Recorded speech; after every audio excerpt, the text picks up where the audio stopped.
Bonsoir à tous, bienvenue dans votre journal. À la une ce soir, faible mobilisation dans les rues aujourd'hui contre la réforme des retraites votée cet après-midi à l'Assemblée en première lecture. Nous écouterons le syndicat Sud Solidaire d'Indre-et-Loire. Le marché de l'immobilier devrait rester morose en 2014. Dans certains quartiers de la ville de Tours, les prix ont chuté de 16%. On vous explique pourquoi ce soir. Et puis enfin, pourquoi choisissez-vous d'acheter un produit plutôt qu'un autre à Tours? Des techniciens sensoriels étudient vos sens à la loupe au service de PME qui veulent vous taper dans l'œil. Bonsoir à tous. La réforme des retraites votée à l'Assemblée en première lecture cet après-midi. 270 députés pour et puis 249 ont voté contre. Une faible mobilisation dans les rues. Donc à Blois, ils étaient 160. À Tours, près de 400 à manifester à l'appel des syndicats CGT, Force ouvrière, FSU et Solidaire. On écoute Éric Sionneau du syndicat Sud Solidaire d'Indre-et-Loire. En fait, on sait pertinemment qu'on est en bonne santé pour les hommes jusqu'à 62 ans et pour les femmes jusqu'à 63 ans. Donc dire aux salariés qu'ils vont cotiser jusqu'à 63, 65 ans, c'est leur priver de la retraite en bonne santé, c'est-à-dire leur priver tout simplement de retraite. Donc on est là parce qu'on estime que les retraites, le système français est un bon système par répartition, évidemment, avec la solidarité qu'il impose, mais aussi que ce système peut être financé par d'autres sources que dans les poches des salariés. Michelin tourne au ralenti. Les négociations entre la direction et les syndicats ont repris cet après-midi à Ballon-Miré. Cela fait tout juste une semaine qu'à jouer les tours, la grève paralyse la production du pneu poids lourd. À l'ordre du jour, les négociations sur les mesures d'âge de départ. 500 personnes seraient concernées. D'après le syndicat Sud, le site pourrait rouvrir dès demain à 13 h. 3 autres réunions se tiendront d'ici le 25 octobre. Le marché de l'immobilier devrait rester morose en 2014 et dans certains quartiers de la ville de Tours, les prix ont chuté de 16% par rapport à l'an dernier. De quelles transactions parle-t-on précisément et comment expliquer cette baisse des prix? On voit tout cela avec Romain Delville. Des marges de négociation plus importantes pour les acquéreurs, des prix à la baisse de 16% en un an à Tours. Voilà le constat que dresse une société du groupe immobilier Next City. Pourtant, ce n'est pas l'avis de ce cadre chez Citia. On n'a pas constaté spécialement de baisse de prix. Par contre, les 3 sites tourangeaux, puisqu'il y en a 3 sur Tours, on a constaté une évolution, en tout cas, du volume de transactions qui se situe aux alentours de 5% entre 2012 et 2013. C'est qu'il y a plusieurs tours à Tours. Dans les quartiers centraux, Halles, Cathédrale, la tendance n'est pas franchement à la baisse. Mais dès que l'on quitte le centre-ville, alors les prix peuvent chuter. En revanche, si on prend la situation de Tours Nord, par exemple, ou même Tours Sud, là on va avoir des prix qui vont baisser un petit peu plus vite parce que plus de biens sont mis à la vente en ce moment. Donc évidemment, le jeu de l'offre et de la demande fait qu'on a beaucoup de biens pour pas forcément beaucoup d'acheteurs, ou en tout cas des acheteurs qui sont au cours maintenant de la baisse des prix et qui donc ont intégré cette nouvelle donnée dans leur projet d'acquisition et qui vont plutôt freiner leur achat en attendant une vraie baisse de prix ou qui vont beaucoup négocier les prix. Et donc là, on observe effectivement des baisses de prix de l'ordre de 10-15%, voire un peu plus. Autre donnée non négligeable, c'est le prix exigé au départ par le vendeur. Souvent surcoté, le bien immobilier est vendu beaucoup moins cher qu'au milieu des années 2000. Politique à présent, Serge Babary versus Jean Germain le 23 mars prochain. Le président de la CCI officialisera vendredi après-midi sa candidature comme tête de liste UMP-UDI au municipal à Tours. Il quittera dès lors ses fonctions de président à la CCI Touraine. Une campagne qu'il ne mènera pas seul. À ses côtés, l'eurodéputée UDI Sophie Oconi qui sera sa seconde de liste, le président de l'UDI 37 Christophe Boucher et puis le conseiller régional d'hiver droit Thibaut Coulon. Serge Babary qui sera l'invité de la rédaction vendredi soir.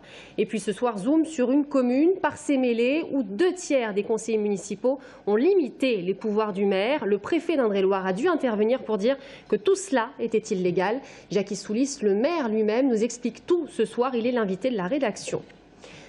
Pourquoi choisissez-vous d'acheter un produit plutôt qu'un autre? Vous pensez ne pas être sensible à sa couleur, à sa forme et pourtant des techniciens sensoriels étudient vos sens à la loupe. À Tours, le centre d'études et de recherche sur les technologies du sensoriel Certessence travaille au service des PME qui veulent taper dans l'œil du consommateur. Agnès Michaud. Certessence a fait travailler 12 panélistes lors de réunions échelonnées sur 2 ans.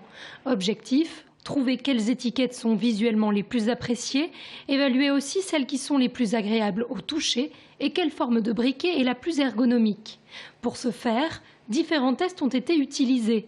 Pour l'aspect visuel, il s'agit de l'eye tracking, un ordinateur dont l'écran est doté de caméras en haut et en bas pour filmer les mouvements des yeux.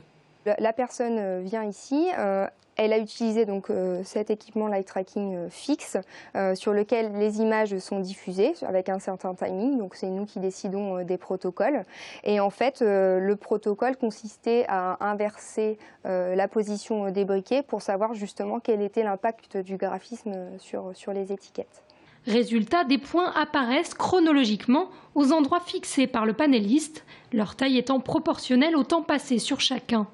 Un outil aux résultats probants pour cette entreprise. Notre client final pensait, lui, au contraire, que certains éléments graphiques allaient fonctionner. En fait, on s'est rendu compte de l'inverse. L'eye tracking, notamment, a permis d'isoler des éléments graphiques très, très importants. On a, par exemple, vu les yeux d'un animal, d'un petit chat sur un briquet. Les gens étaient immédiatement attirés par les yeux et restaient très, très longtemps sur les yeux du chat. Alors qu'un graphisme beaucoup plus classique, les gens vont y passer très, très, très peu de temps. Donc ça permet en fait d'améliorer les graphismes et les visuels pour qu'on puisse être sûr du résultat au final. Coût total de l'opération pour l'entreprise, 1 500 €, soit environ 10% du montant global, puisque le programme Valosens est subventionné par le ministère de l'Industrie à hauteur de plus de 90 000 € sur une période de 2 ans. Faire don de son lait maternel pour nourrir les prématurés. Le lactarium de l'hôpital Clocheville lance un appel auprès des jeunes mamans. À l'instar des 18 autres lactariums de France, il doit faire face à une pénurie de lait de plus en plus inquiétante. Alors, quels sont les besoins aujourd'hui à Tours et ses environs? On voit tout cela avec Brian Bock. Dans ce service de réanimation néonatale, on assure la survie des bébés nés prématurément. Pour pouvoir les nourrir et leur donner tous les nutriments nécessaires, du lait maternel leur est indispensable. Problème, les mères qui accouchent prématurément n'ont pas encore de lait.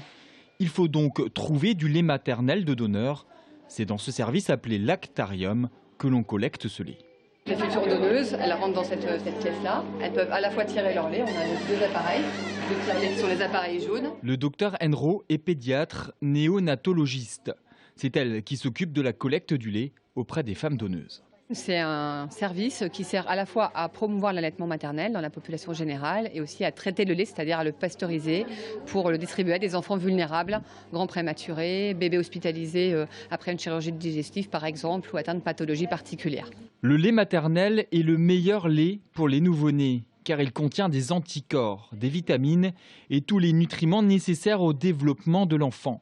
Le lait après collecte et traitement est stocké dans ses congélateurs jusqu'à 4 mois. Et aujourd'hui, il y a une pénurie de lait, beaucoup de besoins et moins de dons. Les congélateurs ne sont pas pleins, il n'y a que 90 litres en stock au lieu des 200 nécessaires. Le docteur Enro lance donc un appel. Toutes les femmes qui allaitent peuvent donner leur lait si elles le souhaitent. Donc quand il y a soit pour leur propre enfant, pour leur enfant hospitalisé, c'est-à-dire un don personnalisé, soit un don qu'on appelle anonyme pour tous. Si elles ont un excédent de lait qui, au-delà de ce qu'elles donnent pour leur propre enfant, elles peuvent en faire don généreux, gratuit, pour nourrir des enfants qui n'ont pas la chance d'être allaités. Malgré la pénurie, plus bas, dans le service de soins intensifs, les mamans dont les enfants sont hospitalisés n'hésitent pas à donner leur lait. En moyenne, sur 8 femmes sur 10 qui allaitent, 6 n'hésite pas à faire un don. Le don est très important pour moi parce que comme ça, le lait des autres mamans qui en ont énormément peuvent en donner aux autres bébés où les mamans veulent allaiter qui ne peuvent pas. Moi, je peux en donner pour lui et pour les autres. Donc, autant faire profiter les copains pour les mamans qui ne peuvent pas, qui habitent loin. Au CHU de Tours, les 43 places d'hospitalisation néonatale sont en permanence occupées. Les besoins en lait maternel restent ainsi constants. Et on passe à l'actualité sportive. Le TVB doit se racheter ce soir face à Toulouse. 3e journée de Ligue A.